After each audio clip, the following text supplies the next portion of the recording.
सदाशिवसमारम्भां शङ्कराचार्यमध्यमाम् अस्मदाचार्यपर्यन्तां वन्दे गुरुपरम्पराम्।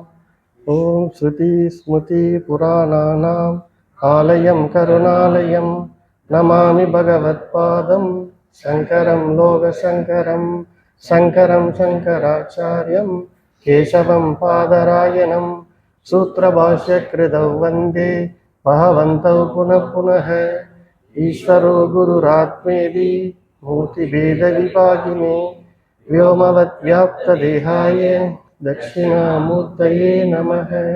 सहना भवतु सहनौ भुनक्तु सह वीर्यं करवावहै तेजस्विनाधीतमस्तु मा विद्विषावहै। ॐ शान्ति।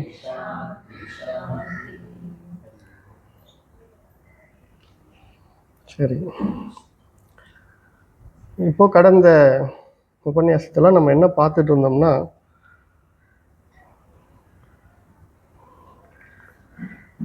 அனாத்மாக்கள்லாம் என்ன அப்படின்னு சொல்லி ஒரு 5-6 வகுப்பாக நம்ம பார்த்துட்டு இருந்தோம். எதெல்லாம் அனாத்மா அப்படிங்கிறத நமக்கு சங்கராச்சாரியார் அவருடைய ஸ்லோகங்கள் மூலமா விளக்கிக்கிட்டு இருந்தார்.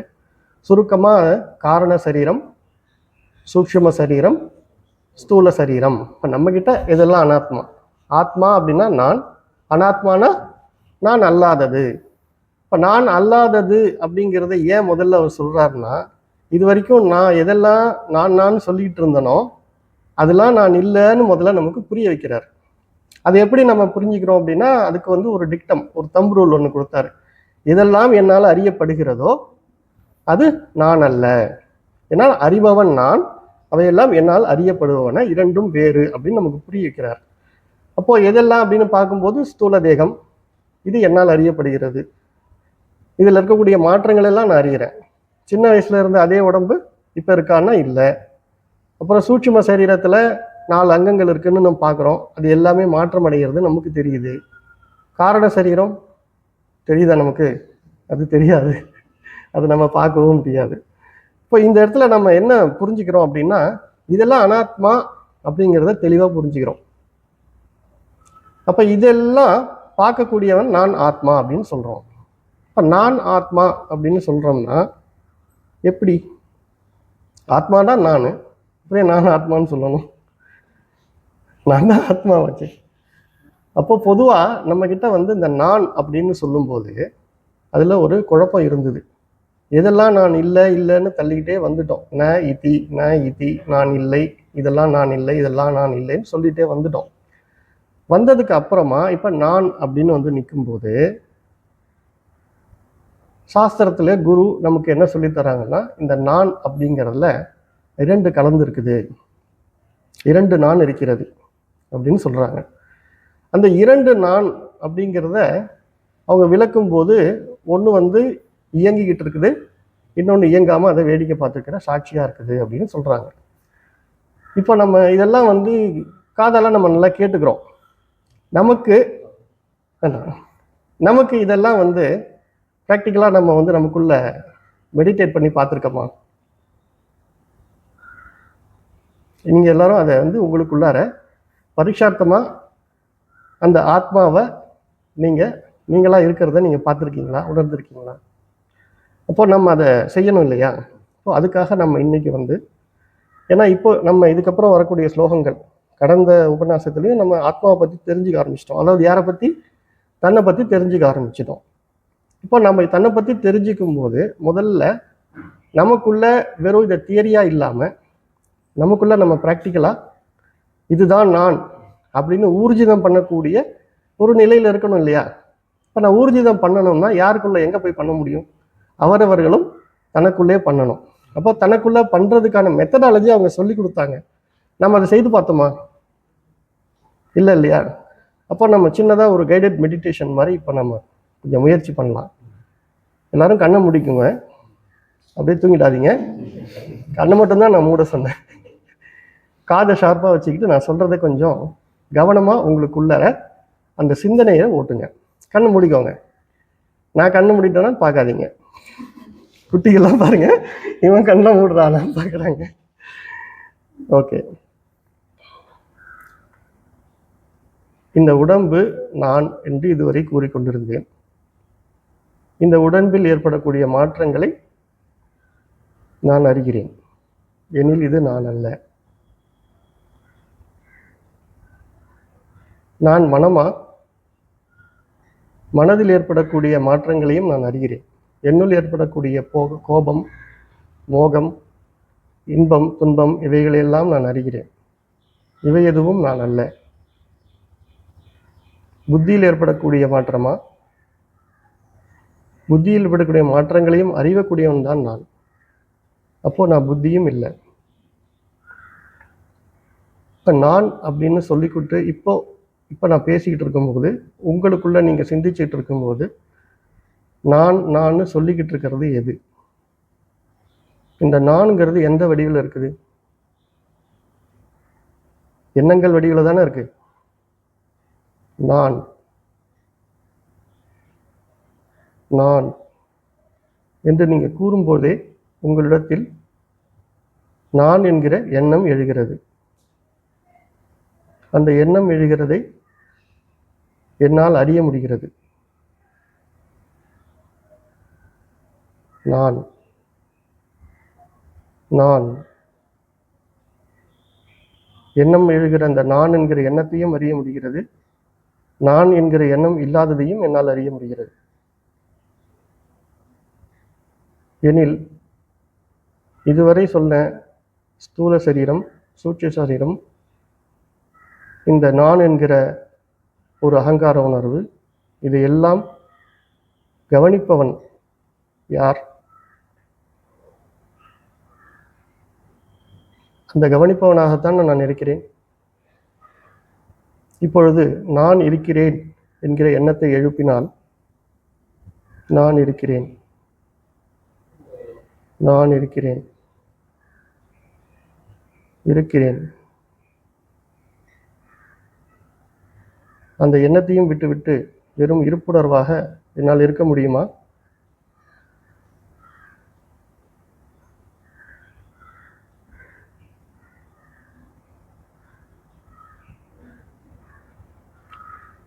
ஓம். கண்ணை திறந்துக்கோங்க. ஒரு சின்னதா குட்டி தூக்கம் போட்டாச்சு எல்லாரும்.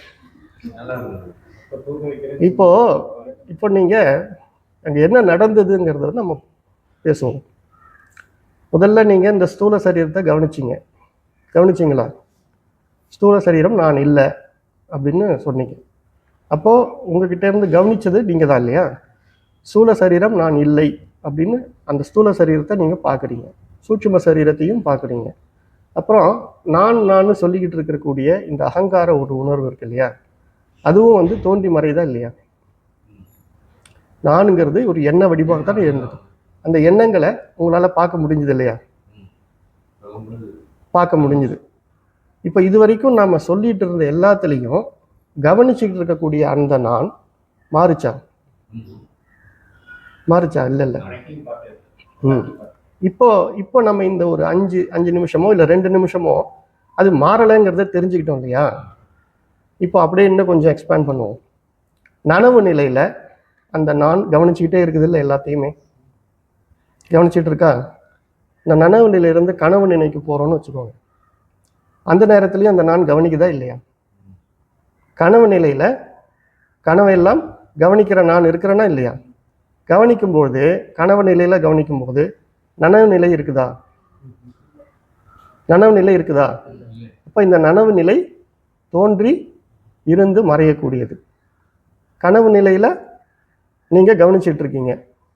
இப்போ தூக்கம் இருக்கு, சுஷுப்திங்கிற நிலை. சுஷுப்தி நிலையில் நீங்கள் என்ன தெரியுது உங்களுக்கு? எதுவுமே தெரியலன்னு எப்படி தெரிஞ்சுது? எதுவுமே தெரியலன்னு எப்படி தெரிஞ்சுது? தூங்கி எழுந்ததுக்கு அப்புறம் தெரிஞ்சுதா? தூங்கி எழுறதுக்கு முன்னாடியே உங்களுக்கு தெரிஞ்சுதா? தூங்கி எழுந்ததுக்கு அப்புறம் தெரிஞ்சுதுன்னு யார் சொல்றா? நல்லா கவனிச்சு பாருங்க. இப்ப சொல்லிக்கிட்டு இருக்கிறது எண்ணங்கள் தானே. இங்க வீழ்ச்சிக்கிட்டு இருக்கக்கூடிய அகங்கார நான் தான் நான் தூங்கினேன்னு சொல்றாரு, நான் கனவு கண்டேன்னு சொல்றாரு, நான் வீழ்ச்சிக்கிட்டு இருக்கேன்னு சொல்றாரு. ஆனா உண்மையிலே தூங்கும் போது அவர் இருந்தாரா? அகங்கார நான் இருந்தாரா? அப்புறம் எப்படி அவருக்கு தெரிஞ்சுது? தூங்கும்போது உங்களுக்கு என்ன உணர்வு இருந்தது? ஆனந்தமாக சுகமா தூங்கினேன், நல்லா தூங்கினேன், சுகமா இருந்ததுன்னு சொல்றோம்ல, அது யாருக்கு தெரிஞ்சது? அப்போ யார் இதெல்லாம் கவனிச்சுக்கிட்டு இருந்தாங்களோ அவங்களுக்கு தானே தெரியும். அந்த கவன உணர்வை கவனத்தினால இது எல்லாத்தையும் தெரிஞ்சுக்கிட்டே இருக்கு. பார்த்தீங்களா, 3 நிலைகள்லையும் கவனித்துக்கிட்டு இருக்கக்கூடிய ஒரு சாட்சி இருக்குதுங்கிறத உங்களுக்குள்ள இருக்குது இல்லையா? இப்போ ஒன்று கவனிச்சுது. இன்னைக்கு நீங்க இந்த ரெண்டு நிமிஷத்துல எப்படி நீங்க இந்த வாக்கியங்கள் எல்லாத்தையும் கவனிச்சிங்களோ, அப்புறம் நான் இருக்கிறேன்னு சொன்னதையும் கவனிச்சிங்களோ, அதே கவனசக்தி அதே அறியும் தன்மை தூக்கத்தின் போதும் இருந்தது. அந்த அறியும் தன்மை தான் நனவுலையும் இப்போ இருந்து அறிஞ்சிக்கிட்டு இருக்கு, கனவுலையும் அது இருந்து அறிஞ்சிக்கிட்டு இருக்கு. இப்போ அந்த அறியும் தன்மையை தான் நம்ம என்ன சொல்றோம்? சித்து அல்லது சைதன்யம், சித் அப்படின்னு சொல்றோம். அந்த அறியும் தன்மை நம்முடைய 3 அனுபவங்களை விட்டு 4வதா ஏதாவது அனுபவம் இருக்குதா நமக்கு? கனவு, நனவு, தூக்கம், இந்த 3 அனுபவங்களை தவிர்த்து நமக்கு வேற ஏதாவது அனுபவம் இருக்கா? வேற எதுவும் அவஸ்தைகள் அப்படின்னு சொல்லுவோம், அந்த அனுபவங்கள்னு சொன்னா கூட இதை தவிர்த்து வேற ஏதாவது இருக்கா? இல்லை இல்லையா? இப்போ கடந்த காலம்னு ஒன்று சொல்றோம்ல, கடந்த காலங்கிறது என்னது? கடந்த காலம்ன்றது என்னது? கடந்த காலம்ங்கிறது என்னது? 3 காலம் சொல்றோம்ல, இறந்த காலம், நிகழ்காலம், எதிர்காலம். கடந்த காலம் அல்லது இறந்த காலம்ங்கிறது என்னது? முடிஞ்சு போச்சு. இந்த 3 அனுபவங்களை தவிர வேற ஏதாவது இருக்குதா நமக்கு? இந்த காலம்னு நம்ம ஒரு அளவீட்டு வச்சு பார்த்தா கூட இந்த 3 அனுபவத்தை தவிர்த்து வேற ஏதாவது இருக்கா? இல்ல. அப்போ என்ன, நான் கவனிச்சுக்கிட்டு இருக்கிற எனக்கு 3 அனுபவங்கள் மாறி மாறி வந்து போயிட்டு இருக்கிறத நான் பார்த்துக்கிட்டே இருக்கிறேன். இந்த 3 அனுபவங்கள் எல்லா காலத்திலையும் இருக்குது, மாறி மாறி வந்துகிட்டே இருக்குது, போய்கிட்டே இருக்குது, இனியும் வரலாம் போகலாம். இதெல்லாம் கவனிச்சுட்டு இருக்கிற நான் மாறுகிறேனா? அதுல ஏதாவது மாற்றம் இருக்கா? இந்த நானுக்கு காலம் இருக்குதா? அப்போ நான் சொல்லக்கூடிய இந்த கவனித்துக்கிட்டு இருக்கக்கூடிய அந்த நானுக்கு காலம்னு ஒன்று இருக்குதா? யாருக்கு காலம் இருக்குது? அப்போ அகங்கார நானுக்கு காலம் இருக்குது. ஏன்னா அவர் விழிப்பு நிலையில இருக்கிறாரு, கனவு நிலையில இருக்கிறாரு, தூக்க நிலையில இல்லை, அவர் தோன்றி மறைகிறாரு. அப்போ 2 நான் இருக்கு அப்படிங்கிறத நம்ம புரிஞ்சுக்கிறோம். ஒன்று மாறாத நான், இன்னொருத்தவர் தோன்றி மறையக்கூடிய மாறுகிற நான். இப்போ இந்த 2 நானுமே என்ன தவிர வேற ஏதாவது இருக்க முடியுமா? என்னால் கவனிக்கப்படுற நான், என்னால் அந்த கவனிக்கிற என்னால் சக்தி விடப்படுகிற நான். அது இதை நம்ம புரிஞ்சுக்கிறோம். இப்போ ஆத்மான்னு எல்லாரும் எதை புரிஞ்சுக்கணும்னா, நம்ம கிட்ட இருக்கக்கூடிய அந்த கவனிக்கிற சக்தி அல்லது எல்லாத்தையும் அறிந்து கொண்டிருக்கக்கூடிய ஒரு சக்தி, பார்த்து கொண்டிருக்கக்கூடிய ஒன்று, அது மாறாதது, அதுதான் உண்மையான நான். ஆத்மாங்கிற சொல்ல நம்ம சரியா புரிஞ்சுக்கணும்னா, இப்போ நம்ம தங்க நகைகள் எல்லாம் சொல்றோம், தங்க நகைகளுக்கெல்லாம் ஆத்மா எது? தங்கம். மண்பானைன்னு சொல்றோம், மண்ணாலான பொருள்கள் எல்லாம் இருக்குது, அதுக்கெல்லாம் ஆத்மா எது? மண்.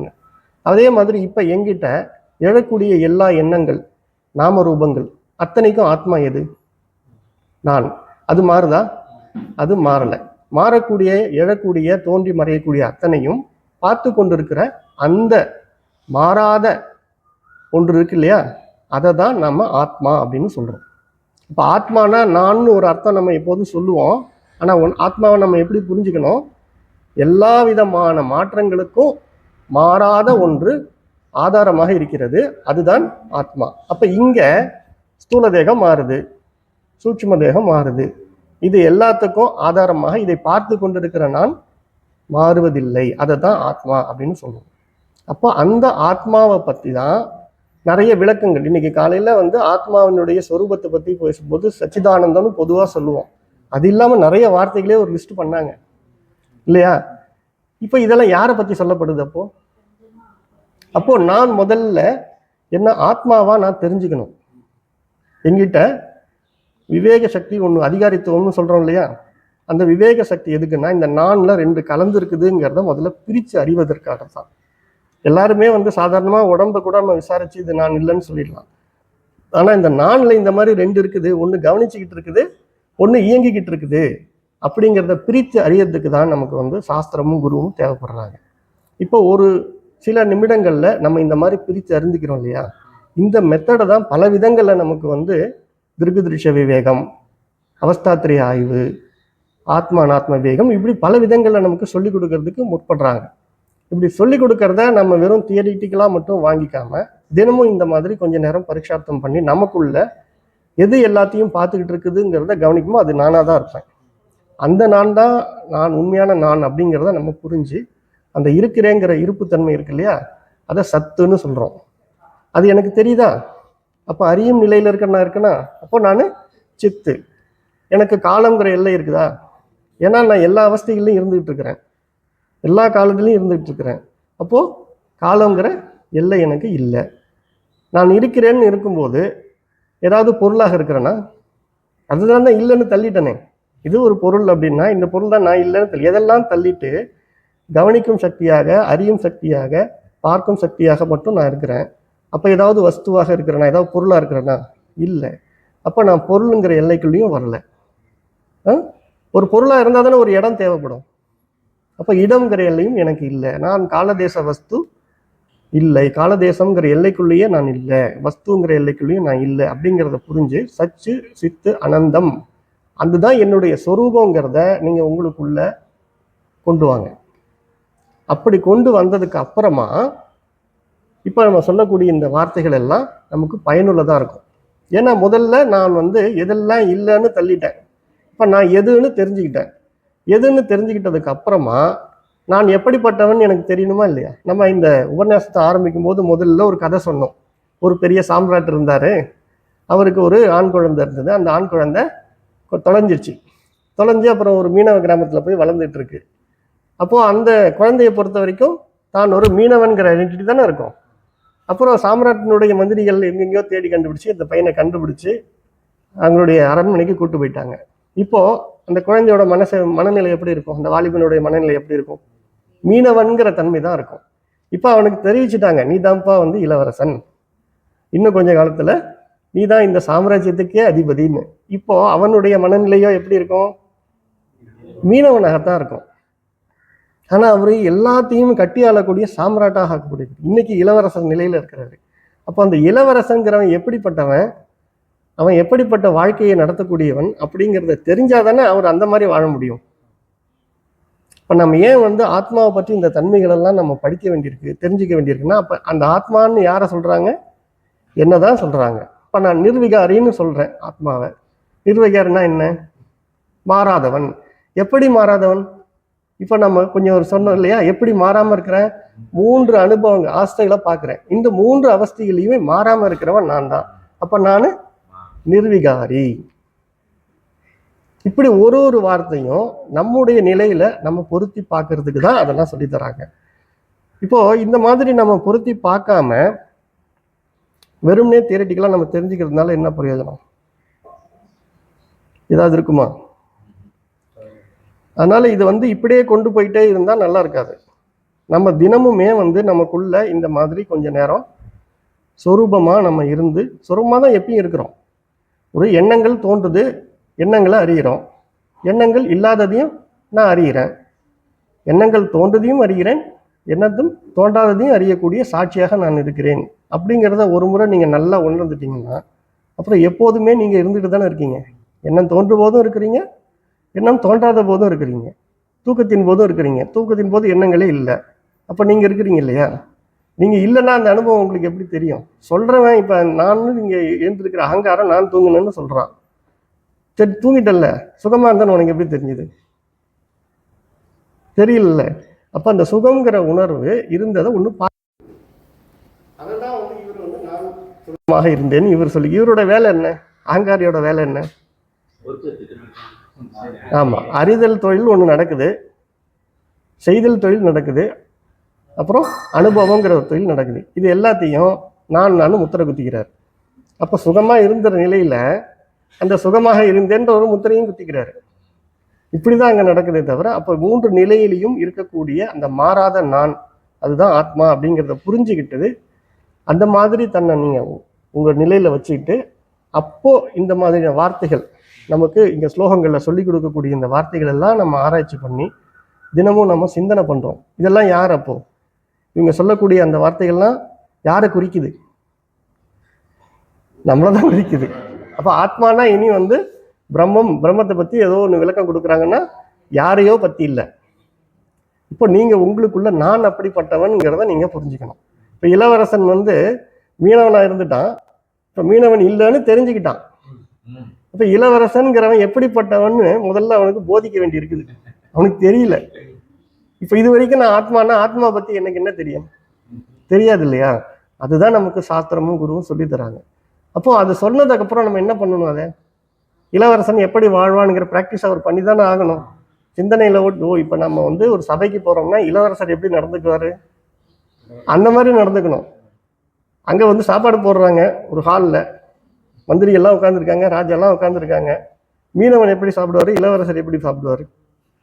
இவர் மீனவன் போலவே போய் சாப்பிட்டா எல்லாரும் என்ன நினைப்பாங்க? அவரை இளவரசருங்கிற ஒரு நிலைக்கு அவரை பார்ப்பாங்களா? அப்போ இளவரசன் எப்படி உணவு உண்ணுவாருங்கிற இந்த எட்டிகேட்ஸ்லாம் அவருக்கு தெரிஞ்சிருக்கும் இல்லையா? அது மாதிரி ஆத்மாங்கிற நான் எப்படிப்பட்டவன், ஆத்மா எப்படிப்பட்டதுங்கிறது தெரிஞ்சுக்கும் போது தான் நான் இங்கு இதுக்கப்புறம் கழிக்கக்கூடிய வாழ்க்கையை ஆத்மாவா பிரம்மமா நான் கழிக்கலாம். இல்லைன்னா நான் என்ன பண்ணுவேன்? மறுபடி நான் ரொம்ப சோகமா இருக்கிறேன், எனக்கு உடம்பு சரியில்லை, எனக்கு பணப்பற்றாக்குறை இருக்கிறதுன்னு பழைய கதையே பாடிக்கிட்டு இருப்போம். ஆத்மாவுக்கு இதெல்லாம் உண்டா? இல்லை. இப்போ நீங்கள் எப்படி இருக்கிறீங்க? இதுல இருந்தெல்லாம் விடுதலை பெற்றவராக இருக்கிறீங்க. விடுதலை பெற்றவராக வாழணுமா, மறுபடி அகப்பட்டவராக வாழணுமா? இப்போ விடுதலை பெற்ற வாழ்க்கைன்னா விடுதலை பெற்றவன் எப்படி இருப்பான்னு தெரிஞ்சுக்கணும்ல. அதை தான் நம்ம பார்த்துட்டு இருக்கிறோம். 25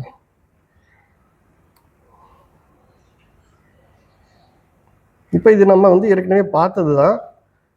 நம்ம இப்போ அந்த நான்ங்கிற உணர்வுக்கு ஆதாரமானது எப்படிங்கிறத நம்ம தெரிஞ்சுக்கிட்டோம் இல்லையா? அப்போ அது இயற்கையாக எப்போதும் இருக்கக்கூடியது. நனவு, கனவு, உறக்கம் 3 நிலைக்கும் சாட்சியா இருக்கிறது நம்ம பார்த்தோம். இது எப்படின்னு இப்போ உங்களுக்கு தெரிஞ்சிச்சு இல்லையா? நீங்க கண்ணை மூடி உங்களுக்குள்ள தியானம் பண்ணி பார்த்தாலே அந்த கவனிக்கிற சக்தியா இருக்கிறது நீங்க தான். எல்லாத்தையும் பார்க்கக்கூடியது. அதுதான். இதே ஒன்று பார்க்கணும்னா வெளிச்சம் தேவை. முதல்ல வெளிச்சம் தேவை. வெளிச்சம் இல்லாமல் நம்ம பார்க்கணும்னா இருட்டு தான் தெரியும், பொருள்கள் எதுவும் தெரியாது. கனவுல நீங்க கனவு காண்ட்ருக்கீங்க இல்லையா? எல்லாரும் கனவுல நிறைய பொருள்கள் எல்லாம் தோன்றுது, மலைகள் எல்லாம் பார்த்துருக்குறோம், விலங்குகள் எல்லாம் பார்க்குறோம். அங்கே ஏதாவது வெளிச்சம் போட்டு காட்டினாங்களா? யாராவது வெளிச்சம் போட்டு காட்டினாங்களா? எப்படி, எங்கிருந்து அந்த வெளிச்சம் வந்தது? அந்த வெளிச்சத்துக்கு ஆதாரம் யாரு? நானே தானே. இப்போ நீங்க கண்ணை மூடி நீங்க கொஞ்ச நேரத்துக்கு மட்டும் தியானம் பண்ணும்போது கூட அங்க வெளிச்சம் இல்லையா? எண்ணங்கள் எல்லாம் அறிந்த நான் இருக்கிறேன், அதெல்லாம் எனக்கு தெரியுது அப்படின்னா அப்போ அங்கே வெளிச்சத்தோடு தானே இருக்குது. அது சித் பிரகாசம் அப்படின்னு சொல்கிறோம். சித்துனா நான் தான் சித்து, என்னுடைய தன்மை தான் சித்து, அதனுடைய பிரகாசம் அப்படின்னு சொல்கிறோம். அப்போ எவன் தானாகவே அனைத்தையும் பார்க்கிறானோ, பார்க்கறதுக்கு எந்த கருவியும் அவருக்கு தேவையில்லை. கனவுல நமக்கு கண் இருந்ததா? பார்த்தோம். காது இருந்ததா? கேட்டோம். இப்படி ஒன்னொன்னுத்தையுமே எந்த கருவிகளுமே இல்லாமல் பார்க்கவோ அறியவோ கூடிய தன்மை உடையவன் எவனோ அவன். ஆனால் அவனை வேற யாராவது பார்க்க முடியுமா? அவனை பார்க்கறதுக்கு இங்கே யாராவது இருக்காங்களா? அப்போ நான் திருக்க திருஷ்ய விவேகத்தின் மூலயமா எனக்குள்ள நான் போய்கிட்டே இருக்கேன். எதெல்லாம் நான் இல்லைன்னு சொல்லிட்டேனோ அதெல்லாம் என்னை பார்க்குமா? இந்த கண்ணால என்னை பார்க்க முடியுமா? மனதால என்னை உணர முடியுமா? அப்போ இதெல்லாம் பாருங்க, எதெல்லாம் நம்ம சொன்னோமோ அதெல்லாம் என்ன உணர முடியாது, தெரிந்து கொள்ள முடியாது, பார்க்க முடியாது. அப்போ அந்த நான்கிற அந்த அறியும் சக்தி ஒன்று இருக்கிறதால தான் இது எல்லாமே பிரகாசிக்கப்படுகிறது. அது இல்லைன்னா இது எந்த பிரகாசமுமே கிடையாது. அப்போ சுயம் பிரகாசமாக இருக்கக்கூடிய ஒன்று இருக்கிறது அப்படின்னு சொல்றாரு. அவன் அப்படின்னு நீங்க சொன்னாரு. அடுத்தது, எவனால் இந்த உலகம் வியாபிக்கப்பட்டிருக்கிறதோ. இப்போ நம்மளை பொறுத்த வரைக்கும் உலகம்னு ஒன்று இருக்குது. உலகத்தை நம்ம பார்க்குறோம். உண்மையிலே உலகத்தை நேரடியாக நம்ம பார்க்குறோமா? உலகத்தை நேரடியாக நம்ம பார்க்குறோமா? என்ன பண்றோம் நம்ம? ஆக்சுவலா கண்கள் மூலமா பாக்குறீங்க. அங்க ஒரு பொருள் இருக்குன்னா அந்த பொருளை தான் நீங்க பாக்குறீங்களா, இல்ல என்ன பாக்குறீங்க? ஆக்சுவலா பொருளை நீங்க பார்க்கல. சூரிய ஒளி அது மேல படுது, அந்த ஒளி பட்டு பிரதிபலிக்குது. அந்த ஒளி தானே அப்ப நீங்க பாக்குறீங்க. அந்த ஒளி எதெல்லாம் பவுண்டரி இருக்குதோ அதெல்லாம் வச்சு நம்ம கிட்ட ஏற்கனவே இருக்கிற நினைவெல்லாம் வச்சு எல்லாம் ஒட்டுமொத்தமா சேர்ந்து ஒரு மனக்காட்சி ஒன்று உருவாகுது. அந்த மனக்காட்சியை தான் நம்ம பார்க்குறோம். நேரடியா நம்ம எந்த பொருளையுமே பார்க்கல. இந்த கண் அப்படியே பார்த்து அப்படியே நான் பார்க்கிறேன்னு இல்லை. கண் பார்க்கக்கூடிய அந்த ஒளி அலைகள் எல்லாம் உள்ள நம்ம வாங்கி அதை மனக்காட்சியா தான் நம்ம பார்த்துக்கிட்டு இருக்கிறோம். இப்படி பாருங்க, மனக்காட்சியா தான் பார்க்குறேன் அப்படின்னா இப்போ இந்த உலகமே மனக்காட்சி தான் இல்லையா? இப்போ என்னுடைய மனக்காட்சியில நான் இருக்கிறேன்னா இல்லையா? அப்ப இந்த உலகம் எல்லாம் நான் இருக்கிறேன்னா இல்லையா? இருக்கிறேன்னா இல்லையா? இது ஒரு வகையான விளக்கம். இன்னொரு விளக்கம் பாருங்க, இந்த உலகத்துல இருக்கிற எந்த ஒரு பொருளையும் எடுத்துங்க, அதை பிரேக் பண்ணிட்டே வந்தோம்னா என்ன ஆகும்? அணுக்கள் ஆகுமா? அணுக்களையும் பிரேக் பண்ணிட்டே வந்தோம்னா ஏதோ ஒரு ஆதார பொருள் இருந்துதான் இது எல்லாமே தோன்றி இருக்கணும். அந்த ஒரு ஆதார பொருளை தான் நம்ம பிரம்மம் அப்படின்னு சொல்றோம். பிரம்மம்ங்கிறது என்னது? சச்சிதானந்தம். ரெண்டு சச்சிதானந்தம்லாம் இங்க இருக்க முடியாது. எது முழுமையானதுன்னு சொல்றோமோ அது ஒண்ணுதான் இருக்க முடியும். எல்லை இல்லாதது ஒன்றுதானே இருக்க முடியும். அப்போ அந்த பிரம்மம் தான் இங்கு ஆத்மாக இருக்கிறது அப்படிங்கிறத நம்ம புரிஞ்சுக்கிறோம். அப்ப எவனால் இந்த உலகம் வியாபிக்கப்பட்டுள்ளதோ, எவனை எதுவும் வியாபிக்காதோ, என்ன அது நிரப்ப முடியுமா? இங்க இருக்கிறதே நான் மாத்திரம்தான், எல்லாவற்றிலும் நான் தான் இருக்கிறேன் அப்படின்னும் போது என்ன வியாபிக்கிறதுக்கு இங்க வேற ஒரு பொருள் இல்லை. பிரகாசம் உடையது போல் தோன்றும் இவ்வுலகு அனைத்தும் எவனை பின்பற்றி பிரகாசிக்கின்றனவோ. இதெல்லாம் நான் தூக்கத்தில் இருக்கும்போது பிரகாசிக்குதா? இல்ல, நான் தூக்கத்தில் இருக்கும்போது பிரகாசிக்கல. அப்ப என்னை பொறுத்த வரைக்கும் நான் பார்த்தால்தான் இவைகள் எல்லாம் இங்கு இருக்கின்றன. அப்போ எவனால் இந்த உலகு பிரகாசிக்கிறதோ அப்படின்னு நம்ம புரிஞ்சுக்கணும். அப்ப இது எல்லாம் யாரை சொல்றாங்க அப்படின்னா, நமக்கு உள்ள இருந்து அறிபவனாக அறியும் தன்மையோடு இருக்கக்கூடிய ஒருத்தர் இருக்கா இல்லையா, அவனை தான் சொல்றாங்க. அடுத்தது, எவனுடைய முன்னிலையில் இருப்பதாலேயோ இந்த உடல், இந்திரியங்கள், மனம், புத்தி முதலியவை தமக்குரிய விஷயங்களில் ஏவப்பட்டவை போல செயல்படுகின்றனவோ அவன். இப்போ யாரோ ஒருத்தவங்க உள்ள இருந்து இதுக்கெல்லாம் சக்தி, ஏன்னா இதெல்லாம் ஜடம்னு நம்ம பார்த்துட்டோம். அனாத்மாவை பத்தி விவரிக்கும் போதே இவைகள் எல்லாம் ஜடம். இப்போ ஜடம்னா என்ன அர்த்தம்? ஜடத்துக்கு நம்ம விளக்கம் கொடுக்கணும்னா என்ன விளக்கம் கொடுத்துருக்குறோம்? ஜடம்ங்கிறது இயங்கணும்னா வேறு ஒரு தூண்டுதல் வேணும், அல்லது இயங்கிக்கிட்டு இருக்குன்னா அதை நிறுத்துறதுக்கு ஒரு தூண்டுதல் வேணும். அதுதான் ஜடம். தானாகவும் இயங்காது, இயங்கிட்டு இருந்தேன்னா தானாகவும் நிற்காது. இப்போ இந்த உடல் எல்லாம், நம்ம மனம், இது எல்லாமே ஜடம்னா அப்போ இதை எல்லாத்தையும் தூண்டுறதுக்கு ஒரு ஆள் வேணும் இல்லை? அந்த தூணக்கூடிய அந்த சக்தியாக இருக்கக்கூடியதுதான் ஆத்மஸ்வரூபமாகிய நான் கவனித்தால்தான் இதெல்லாம் இயங்குமே. என்னுடைய சைதன்ய சக்தி இல்லாமல் இவைகளுக்கெல்லாம் இயக்கமே இல்லை. அதை தான் அப்படி சொல்றாங்க. அடுத்தது, அகங்காரம் முதல் உடல் வரையுள்ள எல்லா விஷயங்களும் இன்பம் முதலியவற்றையும் என்றும் விழிப்பு வடிவுடைய எவனால் குடம் முதலியவற்றை போல் அறியப்படுகின்றனவோ அவனே இவன். இப்போ ஒரு படத்தை பார்க்குறோம், குடம்ங்கிறது என்னால் பார்க்கப்படும் பொருள் இல்லையா? இப்போ நான் தெரிஞ்சுக்கிறேன் அது நான் இல்லைன்னு. அப்போ அகங்காரம் முதல் இந்த உடம்பு வரைக்கும் நான் ஒரு குடத்தை பார்க்குற மாதிரி தான் இதையும் நான் பார்த்துக்கிட்டு இருக்கேன். எப்படி புரிஞ்சுக்கணும்? குடம்ங்கிறது வேற ஒரு பொருள் எனக்கு தெரியுது. அதே மாதிரி தான் என்னுடைய அகங்காரம் முதல் இந்த உடம்பு வரைக்கும் என்னால அறியப்படுகிற வஸ்துக்கள் தான். அப்ப அது நான் அல்ல அப்படிங்கிறத புரிஞ்சுக்கோங்க. அப்ப நானுங்கிறது எதுங்கிறத உங்களுக்குள்ள நீங்க உணர்ந்து பார்க்கணும். அது எப்பயும் இருந்துகிட்டு இருக்கிற வஸ்து தான். இதுக்கு முன்னாடியும் இருந்தது, இதை நம்ம தெரிஞ்சுக்கும் போதும் இருக்குது, இனியும் இருக்கதான் போகுது. அப்போ அது எப்படிப்பட்டதுங்கிறத இவ்வளவு அழகா சொல்லிட்டே வராங்க, கண்டினியூ பண்றாங்க புதுசா. இன்னைக்கு நம்ம பார்க்கறது ஏஷோ அந்தராத்மா புருஷ புராணோ நிரந்தர அகண்ட சுகானுபூதிஹி சுதைக ரூப பிரதிபோத மாத்ரே ஏனேஷிதா வாகஸ்வ சரந்தி. அப்போ இது வரைக்கும் நாம பார்த்த அந்த விஷயங்கள், அதுதான் என்ன சொல்றோம்? அந்தராத்மா, ஏஷோ அந்தராத்மா. இது வரைக்கும் நம்ம எதை பத்தி பார்த்துக்கிட்டு இருந்தோமோ அதைத்தான் அந்தர்னா உள்ள. ஏன் உள்ளன்னு சொல்றோம்? முது வரைக்கும் நம்மள என்னவா உணர்ந்துட்டு இருக்கிறோம்? நம்மள உணரக்கூடிய இடமா இருக்கிறது இந்த உடம்பு. இந்த உடலுக்குள்ளதான் நான் இருக்கிறேங்கிற அந்த உணர்வு உங்களுக்கு தோன்றுது. அந்த உணர்வு தோன்றதுக்கே ஆதாரமா இருக்கக்கூடிய ஒன்று இங்க இருந்து நம்ம உணர்றதுனால அந்தராத்மா அப்படின்னு சொல்றோம். பழமையான புருஷன், ஏதோ இங்க இந்த உடம்பு பிறந்ததுக்கு அப்புறம் தான் இந்த இடத்துல வந்து அவர் தோன்றியிருக்காரா? உடம்பு தோன்றுவதற்கு முன்னாடியே அவர் இருந்ததால பரமையான புருஷன். எல்லையற்றதுங்கிறத நம்ம பார்த்துட்டோம். பிளவுபடாதது. பிளவுபடாததுன்னா என்ன அர்த்தம்? ரெண்டாக்க முடியாது. ஒண்ணுதான் இருக்குது.